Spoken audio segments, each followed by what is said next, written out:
வணக்கம். ஜனவரி 8, 2026 தேதிக்கான நடப்பு நிகழ்வுகளை நாம ஆழமா அலசப் போறோம். வணக்கம். யுபிஎஸ்சி, பேங்கிங், எஸ்எஸ்சி, டிஃபென்ஸ் மாதிரி தேர்வுகளுக்கு தேவையான எல்லா முக்கிய தலைப்புகளையும் இன்னைக்கு பார்க்கலாம்.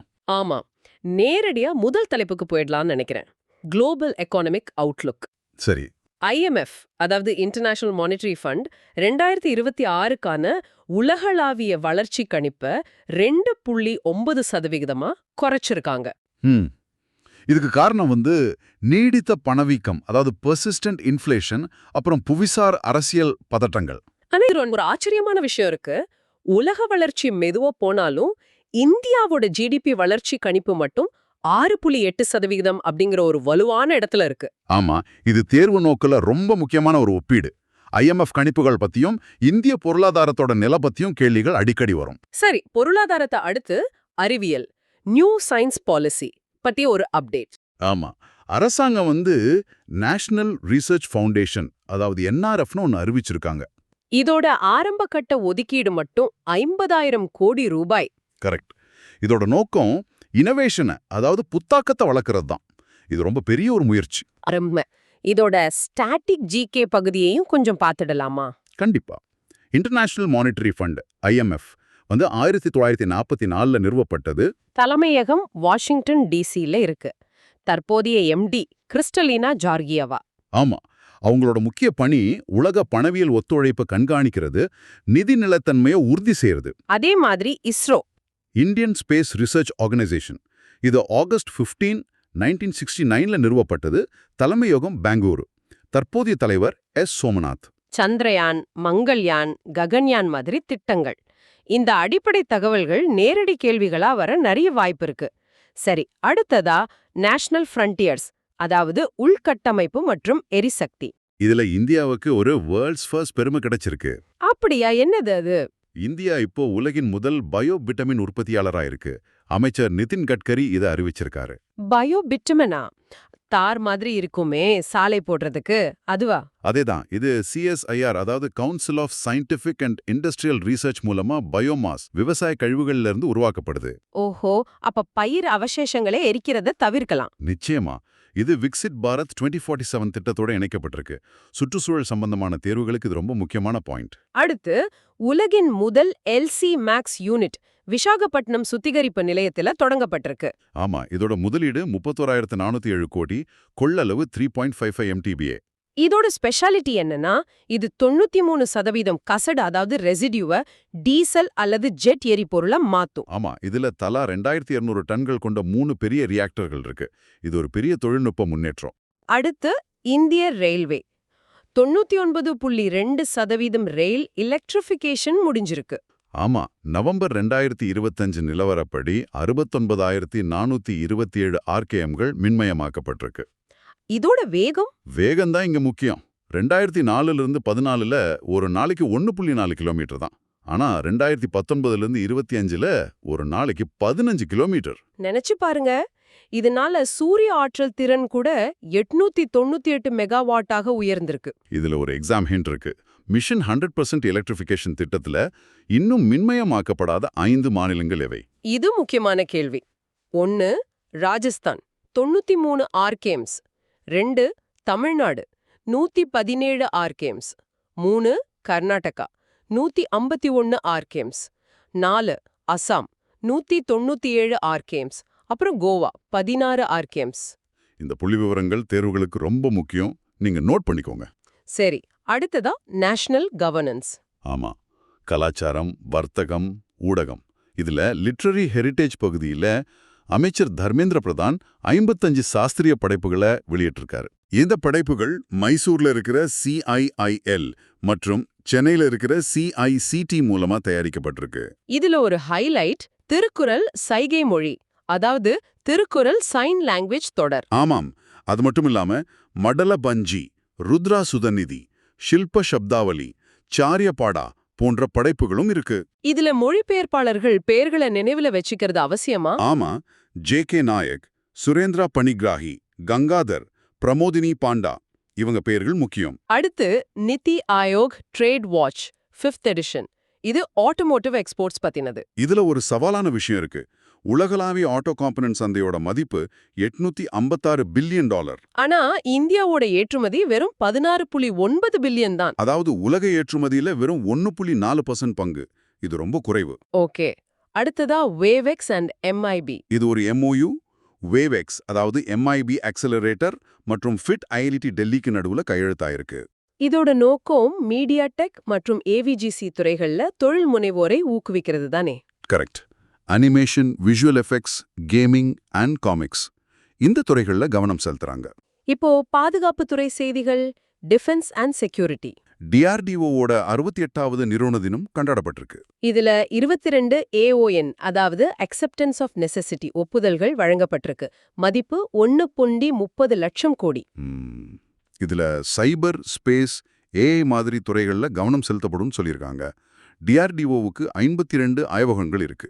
இது தொடர்ந்து பின்னாக்காடியில். ஆமா, இந்திய ராணுவம் பினாக்கா MLRS ஓவர்ஹாலுக்காக டாடா அட்வான்ஸ்ட் சிஸ்டம்ஸ் அதாவது டாசலுக்கு ஆர்டர் கொடுத்திருக்கு. இதுல 80% உள்நாட்டு தயாரிப்பு, இண்டிஜினைசேஷன். இது ஒரு நல்ல விஷயம். நிச்சயமா. இதுல பினாக்கா கைடட் ரகத்தோட தாக்குதல் வரம்பு அதாவது ரேஞ்ச் 120 கிலோமீட்டர் மற்றும் 300 கிலோமீட்டர். இந்த எண்கள் ரொம்ப முக்கியம். ஓகே. பிராந்திய அச்சுறுத்தல்கள் பகுதியில பாகிஸ்தான் ஒரு ஏவுகணை சோதனை செஞ்சிருக்கு. ஆமா, அதோட பேரு டைமுர் மிசைல். இது ஒரு ALCM, ஏர் லான்ச்டு க்ரூஸ் மிசைல். தாக்குதல் வரம்பு 600 கிலோமீட்டர். மிராஜ் IIE போர் விமானத்திலிருந்து ஏவப்பட்டிருக்கு. கரெக்ட். இது ஒரு டர்போஜெட் சப்சானிக் க்ரூஸ் மிசைல். சரி, இப்ப நாம அறிவியல் மற்றும் தொழில்நுட்ப பகுதிக்கு வந்திருக்கோம். முதல்ல ஜனவரி 8 எர்த்ஸ் ரொட்டேஷன் டே. இது 1851ல லியோன் ஃபுகோ நடத்தின சோதனையோட 175வது ஆண்டு விழா. இதுல சில எக்ஸாம் ஸ்பெக்ஸ் இருக்கு, அதாவது தேர்வுக்கான குறிப்புகள். அந்த சோதனையில பயன்படுத்தப்பட்ட பித்தளை குண்டு பாபோட எடை 28 கிலோ. அத கட்டியிருந்த கம்பியோட வயரோட நீளம் 67 மீட்டர்ஸ். ஆமா, பூமி மேற்கிலிருந்து கிழக்காக வெஸ்ட் டு ஈஸ்ட் சுழலுது. அதோட வேகம் பூமத்திய ரேகையில ஈக்குவேட்டர்ல மணிக்கு 1670 கிலோமீட்டர்.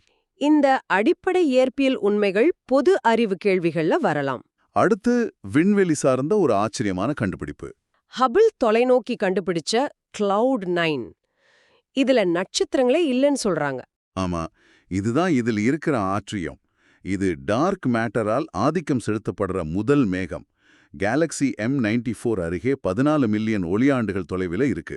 இது பிரபஞ்சத்தோட ஆரம்பகால எச்சம், ரலிக்னு சொல்றாங்க. இதோட விட்டம், டயாமீட்டர் 4900 ஒளியாண்டுகள். இதோட நிறைய மாச ஒப்பிட்டு பாருங்க. 1 மில்லியன் சோலார் ஹைட்ரஜனுக்கு எதிரா 5 பில்லியன் சோலார் டார்க் மேட்டர் இருக்கு. நம்பவே முடியல. அடுத்த அறிவியல் தலைப்பு கொஞ்சம் விசித்திரமானது. தி எம்பெம்பா எஃபெக்ட். ஓ, சூடான நீர் குளிர் நீரை விட வேகமா உறையுங்கிற கான்செப்ட் தானே அது? அதுதான். பெங்களூர்ல இருக்கிற JNCSR நிறுவனம் சூப்பர் கம்ப்யூட்டர் சிமுலேஷன் மூலமா இதை ஆய்வு செஞ்சிருக்காங்க. இதுக்கு பின்னாடி இருக்கிற மெக்கானிசம் என்ன? இது நான் எக்விலிபிரியம் தெர்மோடைனமிக்ஸ் மற்றும் மாலிகுலர் ரீஅரேஞ்ச்மெண்ட் சம்பந்தப்பட்டது. இது ஒரு சுவாரஸ்யமான அறிவியல் கேள்வி. அடுத்து AI டெமோக்ரட்டைசேஷன். ஆமா, ராஜஸ்தான்ல ரீஜனல் AI இம்பாக்ட் கான்ஃபரன்ஸ் நடந்திருக்கு. இந்தியா AI மிஷனுக்கு 10,000 கோடி ஒதுக்கியிருக்காங்க. இதோட முக்கிய இலக்கு கீ டார்கெட் 1 மில்லியன் இளைஞர்களுக்கு AI திறன்கள்ல பயிற்சி அளிக்கிறது. ஆமா, அமைச்சர் அஸ்வினி வைஷ்ணவ் இதை அறிவிச்சிருக்காரு. இதுக்காக யுவா AI ஃபார் ஆல்னு ஒரு கோர்ஸ் சிம்பிளி லேர்ன் மற்றும் இந்தியா AI அறிமுகப்படுத்தியிருக்கு. கரெக்ட். அது மட்டும் இல்லாம ராஜஸ்தான் அரசு AIML பாலிசி 2026ஐயும் வெளியிட்டிருக்கு. அரசின் AI திட்டங்கள் தேர்வுகளுக்கு ரொம்ப முக்கியம். சரி, அடுத்ததா சர்வதேச நிகழ்வுகள், இன்டர்நேஷனல் அஃபேர்ஸ். இது ஒரு பெரிய செய்தி. ஜனவரி 7, 2026 அன்னைக்கு US 66 சர்வதேச அமைப்புகள்லிருந்து விலகிறதுக்கான ஒரு நிர்வாக உத்தரவுல கையெழுத்திட்டு இருக்கு. 66 அமைப்புகளா?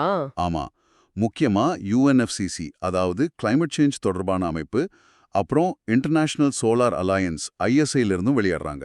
இது மல்டிலேட்ரலிசம்ல இருந்து பின்வாங்குற மாதிரி இருக்கு. நிச்சயமா. ஆனா சீனாவுடனான போட்டி காரணமா ITU, IMO, ILO மாதிரி அமைப்புகள்ல தொடர்ந்து நீடிக்கிறதா சொல்லியிருக்கிறாங்க. இது இன்டர்நேஷனல் ரிலேஷன்ஸ் தொடர்பான கேள்விகளுக்கும் முக்கியம். அடுத்ததா UN இயர் 2026. ஐக்கிய நாடுகள் சபை 2026ஆம் ஆண்டு இன்டர்நேஷனல் இயர் ஆஃப் ரேஞ்ச்லேண்ட்ஸ் அண்ட் பாஸ்டரலிஸ்ட்ஸ் அப்படின்னு அறிவிச்சிருக்கு. புல்வெளிகள் மற்றும் மேய்ப்பாளர்களுக்கான சர்வதேச ஆண்டு. ஆமா, இதோட கவனம் கிராஸ்லேண்ட்ஸ், சவானாஸ் மேல இருக்கும். அவை கார்பனை சேமிக்கும் இடங்கள், அதாவது கார்பன் சிங்க்ஸ். காடுகளோட ஒப்பிடும்போது புல்வெளிகள் ஓரங்கட்டப்படுதுங்கிறது ஒரு முக்கியமான பிரச்சனை. ஆமா, இன்வேசிவ் ஸ்பீஷீஸ், அதாவது ஆக்கிரமிப்பு இனங்கள், அப்புறம் மாற்று பயன்பாடு கன்வர்ஷன், இதெல்லாம் அதுக்கு பெரிய அச்சுறுத்தல்கள். இப்போ மாநில செய்திகள். முதல்ல மிசோரம். அங்க கலாமேரியா மிசோரமென்சிஸ்னு ஒரு புதிய பாம்பு கண்டுபிடிச்சிருக்காங்க. ஒரு ரீட் ஸ்னேக் வகை. விஷமுற்றது, இரவு நேர உயிரினம்னு சொல்லப்படுது. ஆமா, இது மிசோரம்ல ஐசால், ரியேக், சிப்ஹீல், சாலெங், மமித் மற்றும் கோலாசிப் இங்கிற இடங்கள்ல காணப்படுது. இந்த இடங்களோட பெயர்களை நினைவுல வச்சுக்கிறது நல்லது. அடுத்து தமிழ்நாடு. பாலின பொறுப்புள்ள பட்ஜெட், ஜெண்டர் ரெஸ்பான்சிவ் பட்ஜெட்டிங்க உருவாக்க யுஎன் மூமென்ட் கூட தமிழ்நாடு அரசு கூட்டு சேர்ந்திருக்கு. இது எஸ்டிஜி இலக்கு 5 சம்பந்தப்பட்டது இல்லையா? ஆமா, ஜெண்டர் ஈக்வாலிட்டி. அது மட்டும் இல்லாம யுனிசெஃப் ஆஃபீஸ் ஆஃப் இன்னோவேஷன் முயற்சியில இணைஞ்ச முதல் மாநிலமும் தமிழ்நாடு தான். அருமை. இறுதியா கோவா பத்தின ஒரு வரலாற்று செய்தி. பிரேம் பிரகாஷ் எழுதின ஹிஸ்டரி தட் இந்தியா இக்னோர்ட் வாலட் 2ங்கிற புத்தகம் வெளியிடப்பட்டிருக்கு. இது ஐஎன்ஏ, வேலூர் சிப்பாய் எழுச்சி 1806, அப்புறம் இம்பால் போர் பத்தின தலைப்புகளை உள்ளடக்கியிருக்கு.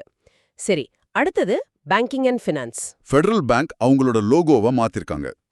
புதிய லோகோவோட கருத்து த ஃபார்ச்சுனா வேவ். இதுல இருக்கிற 3 அலைகள் ஆத்தென்டிசிட்டி, டுகெதர்னஸ், ப்ராஸ்பரிட்டியை குறிக்குது. ஸ்டாட்டிக் ஜிகேக்கு இந்த வங்கி 1931ல கேரளாவோட ஆளுவல்ல நிறுவப்பட்டது. அடுத்து ஹெச்டிஎஃப்சி பேங்க் ஸ்மார்ட் கேட்வே. இதுல சிபிடிசி, அதாவது டிஜிட்டல் ரூபீவை ஒருங்கிணைச்சிருக்காங்க. இதனால வணிகர்களுக்கு பரிவர்த்தனை கட்டணம் 0 டிரான்சாக்ஷன் காஸ்ட். ஆமா, இது டிஜிட்டல் பொருளாதாரம் சார்ந்த ஒரு முக்கியமான முன்னேற்றம். நியமனங்கள்ல HSBC பிரைவேட் பேங்கோட உலகளாவிய சிஇஓவா ஐடா லியூ நியமிக்கப்பட்டிருக்காங்க. ஆமா, மேலும் IRFC நிறுவனத்துக்கு டிபிஇ எக்ஸலண்ட் மதிப்பீட்டை வழங்கியிருக்கு. இது தொடர்ச்சியா 5வது முறை. IRFC ஒரு நவரத்னா சிபிஎஸ்இ. அடுத்தது முக்கிய மாநாடுகள், சம்மிட்ஸ் அண்ட் கான்ஃபரன்சஸ். குவஹாத்தில தேசிய ஜவுளி மந்திரிகள் மாநாடு நடந்திருக்கு. இதோட தீம்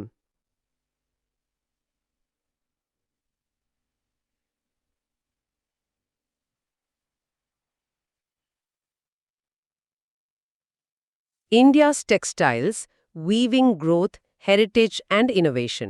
மோட்டோ வந்து விகாஸ் பி, விராசத் பி. வளர்ச்சியும் வேண்டும், பாரம்பரியமும் வேண்டும். ஆமா, இந்த மாநாட்டோட முக்கிய கவனம் PMITR பார்க்ஸ் மற்றும் வடகிழக்கு பட்டு வகைகள் மேல இருந்துச்சு. தீம், மோட்டோ ரெண்டுமே தேர்வுகளுக்கு முக்கியம். அடுத்ததா புதுடெல்லியில ஜனநாயகம் குறித்த ஒரு மாநாடு, IICDEM 2026. இத இந்திய தேர்தல் ஆணையம் எலெக்ஷன் கமிஷன் ஆஃப் இந்தியா நடத்தியிருக்கு. இதோட theme democracy for an inclusive world. இதுல ECINNetன்னு ஒரு புதிய முயற்சி தொடங்கப்பட்டிருக்கு. ஆமா, எலக்டோரல் இன்ஃபோ நெட்வொர்க். இந்தியா 2026ல இன்டர்நேஷனல் ஐடியாக்கு தலைமை தாங்க இருக்கிறதும் ஒரு முக்கியமான விஷயம். இப்போ கீ அப்பாயின்ட்மெண்ட்ஸ், முக்கிய நியமனங்கள். AERB அட்டாமிக் எனர்ஜி ரெகுலேட்டரி போர்டோட தலைவரா AK பாலசுப்ரமணியன் நியமிக்கப்பட்டிருக்காரு. இவரோட பதவிக்காலம் 3 வருஷம். இவருக்கு முன்னாடி டாக்டர் DK சுக்லா இருந்தாரு. AARB வந்து 1983ல மும்பைல நிறுவப்பட்டது. அடுத்ததா APDA எக்ரி எக்ஸ்போர்ட், இதோட தலைவரா அபிஷேக் தேவ் நியமிக்கப்பட்டிருக்காரு. இவரோட பதவிக்காலம் 1 வருஷம் நீட்டிக்கப்பட்டிருக்கு, பிப்ரவரி 2026 வரைக்கும். அப்படா 1985ல புது டெல்லியில நிறுவப்பட்டது. இப்ப சில சோகமான செய்திகள். ஒபிச்சுவரிஸ்.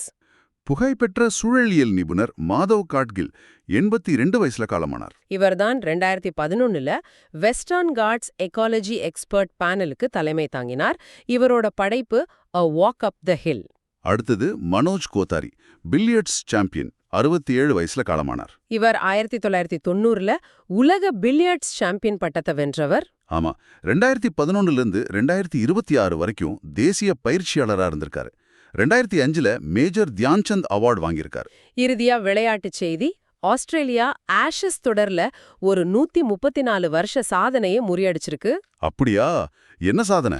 சிட்னி டெஸ்ட்ல ஒரே இன்னிங்ஸ்ல 50+ ரன்கள் கொண்ட 7 பார்ட்னர்ஷிப்புகளை அமைச்சிருக்கு. ஓஹோ, இதுக்கு முன்னாடி 1892ல இங்கிலாந்து 6 பார்ட்னர்ஷிப் அமைச்சது தான் சாதனையா இருந்துச்சு. 29-7 டிராவிஸ் ஹெட் 163 ரன்கள், ஸ்டீவ் ஸ்மித் 129 ரன்கள். இது ஸ்டீவ் ஸ்மித்தோட 37வது சதம். இந்த மாதிரி வரலாற்று சாதனைகள் விளையாட்டு பிரிவில கேட்கப்படலாம். அருமை.